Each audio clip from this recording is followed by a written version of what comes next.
నేస్తాలు, ఈరోజు మీకు ఒక చిన్న పక్షి యొక్క శివరాత్రి కథ చెప్తాను. ఒకానొకప్పుడు శాంతిపూర్ అనే ఒక చిన్న గ్రామం ఉండేది. ఆ ఊళ్ళో ఒక షావుకారు అతని భార్య నివసించేవారు. వారికి ధనానికి ఎటువంటి లోటు లేదు. కాని వారు ఎప్పుడూ ఎలాంటి పూజలు కాని దానధర్మాలు కాని చేసేవారు కాదు. ఒకరోజు ఒక చిన్న పక్షి గూడు కట్టుకునేందుకు స్థలం వెతుక్కుంటూ వచ్చింది. అది షావుకారి పెరట్లో వాలింది. అక్కడ ఒక పెద్ద చెట్టు ఉంది. పిట్ట ఆ చెట్టుపైన గూడు కట్టుకొని అక్కడ నివసించేది. అది దాణా కోసం షావుకారి ఇంటివైపు చూసేది. షావుకారిని ఇంటి నుంచి చాలా రోజుల వరకు దానికి ఎలాంటి దాణా దొరకలేదు. చుట్టుపక్కల ఇళ్ల వద్దకు వెళ్లి దాణా ఏరుకొచ్చేది. ఒకరోజు ఆ పిట్ట, ఇంత పెద్ద ఇంటి నుంచి ఒక్క రేణువు దాణా కూడా లభించటం లేదేమిటి అని ఆలోచించి అది షావుకారి ఇంటి పైకప్పుపైకి వచ్చి కూర్చుంటుంది. అది షావుకారు అతని భార్య మాట్లాడుకుంటుండగా వింటుంది. మనం ఏం పాపం చేశామో ఏమో, మనకు వారసులు లేకుండా పోయారు ఇలా అని చెప్పి షావుకారిని ఏడుస్తూ ఉంటుంది. ఇది విన్న పిట్ట మనసులో షావుకారిని పట్ల సానుభూతి వస్తుంది. అప్పట్నుంచి పిట్ట రోజూ షావుకారి ఇంటి సజ్జపై కూర్చొని వాళ్ల మాటలు వినేది. సంతానలేని కారణంగా వారిద్దరూ అత్యంత దుఃఖంలో ఉన్నారని దానికి అర్థమవుతుంది. వారి దుఃఖాన్ని చూసిన పిట్ట హృదయం ద్రవించిపోతుంది. షావుకారునికి సంతానం కలిగేలా నేనే ఏదైనా చెయ్యాలి అని అనుకుంటుంది. ఒకరోజు ఆ పిట్ట గుడి ప్రాంగణంలోకి వచ్చి దాణా ఏరుకుంటుంటుంది. అప్పుడది పూజారి మాటలు వింటుంది. ఫాల్గుణమాసం మొదలైంది. కృష్ణపక్ష చతుర్థి నాడు మహాశివరాత్రి. ఆ దినం స్వచ్ఛమైన మనసుతో కొలిస్తే ఆ పరమశివుడు ప్రసన్నుడవుతాడు. మనసులోని కోరికలన్నీ తీరుస్తాడు. పిట్ట మనసులో, షావుకార్ని కోరిక నెరవేరేలా చేయడానికి ఇదే సరైన సమయం అని అనుకుంటుంది. ఖచ్చితంగా మహాశివరాత్రికి ఉపవాసం ఉండాలని అనుకుంటుంది. మహాశివరాత్రి నాడు పిట్ట కైలాస పర్వతం వైపు తన ప్రయాణం ప్రారంభిస్తుంది. ఆ చిన్న పిట్ట ఆకలితో ఎన్నో రోజులపాటు యాత్ర చేసి ఎట్టకేలకు కైలాస పర్వతం చేరుకుంటుంది. అక్కడ శివపార్వతులను చూశాక ఆ చిన్న పిట్ట స్పృహ కోల్పోతుంది. పార్వతీమాత ఆ పిట్టను తన చేతుల్లోకి తీసుకుంటుంది. ఓ పక్షి, నీ బాధేమిటో చెప్పు. కైలాసానికెందుకొచ్చావు? అమ్మా, నేను ఒక చిన్న ఊళ్ళో ఉంటాను. అక్కడ ఒక షావుకారు దంపతులు ఉన్నారు. సంతానం లేని కారణంగా వారు ఎంతో విచారంలో ఉన్నారు.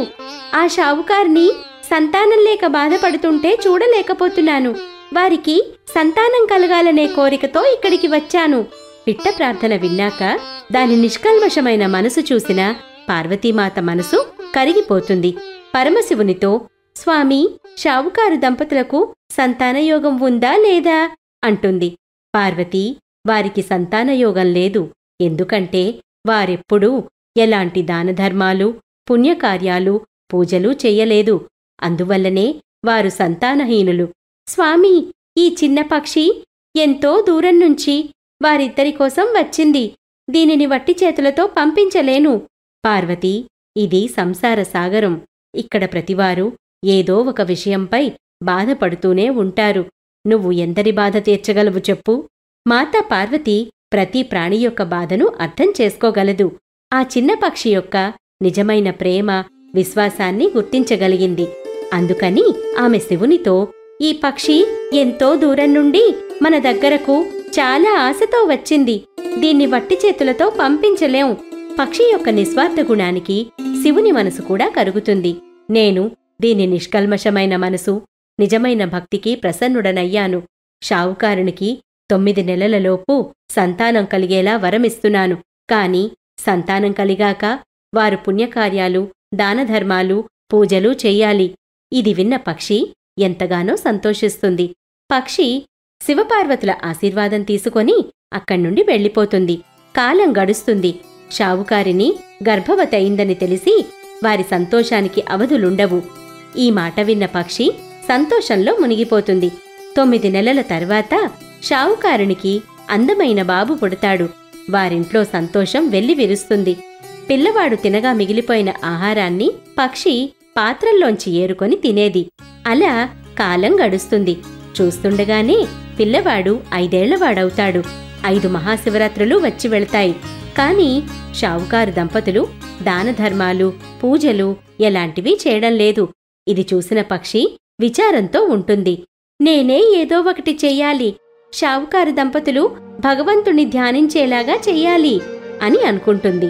అప్పుడు పక్షి మరొకసారి కైలాస పర్వతానికి బయలుదేరుతుంది. కొన్ని రోజుల యాత్ర తర్వాత పక్షి కైలాస పర్వతం చేరుకుంటుంది. పక్షిని చూస్తూనే పార్వతీమాత, ఇప్పుడేం సమస్య? ఇప్పుడు షావుకారు దంపతులకు సంతానం కూడా కలిగింది కదా అని అడుగుతుంది. అప్పుడు పక్షి శివపార్వతులను ప్రార్థిస్తుంది. ఒక సమస్య, షావుకారు దంపతులు పుత్రుడు కలిగాక ఒక్కసారి కూడా పూజా పునస్కారాలు చేయలేదు. వారికి నేను ఈ విషయం చెప్పలేను. వారికేమో అర్థం కాదు. దయచేసి ఈ పనిలో నాకు సాయం చెయ్యండి. పార్వతీమాత పక్షి చెప్పింది నిజమంటుంది.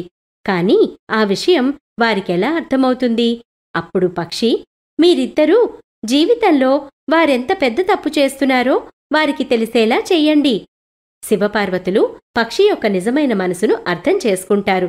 ఒక పథకం వేస్తారు. ఇద్దరూ సాధువు భార్య వేషం ధరిస్తారు. షావుకారి ఇంటికి వెళతారు. వారిని భోజనం పెట్టమని అడుగుతారు. ఇది విన్న షావుకారు దంపతులు ఏవో సాకులు చెప్తుంటారు. చుట్టూ చూస్తుంటారు. ఇంతలో వారి కొడుకు బయటకు వస్తాడు. మారువేషంలో వచ్చిన శివపార్వతుల చేయి పట్టుకొని లోపలకు తీసుకువెళతాడు. భోజనం చేయమని పిలుస్తాడు.